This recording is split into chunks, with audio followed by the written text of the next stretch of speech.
We begin with the reported murder plot against Obama, and NBC's Chief Justice Department correspondent Pete Williams, who's here in Washington. Pete, is this a bunch of knuckleheads or a serious bit of business here?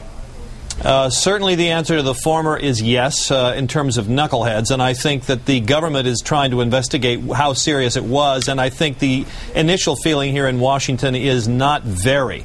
These were two young men, ages 20 and 18, both of whom considered themselves to be neo-Nazis. They had swastikas painted on their car and other Nazi symbols.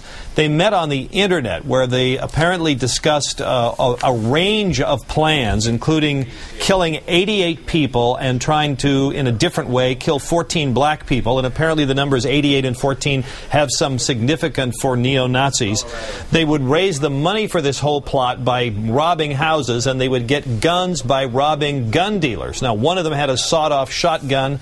One went to Tennessee, picked him up. They went back to Arkansas, and their plan then starts to get pretty weird. They did try to rob a house. That didn't work. But here's the way they discussed their plans according to court documents. They would target a predominantly African-American school, going state to state while robbing and continuing to kill people. Then they said, using a high-powered rifle, they would get in a car and drive as fast as they could toward Barack Obama while trying to shoot at him from the car windows, all while wearing white tuxedos and top hats.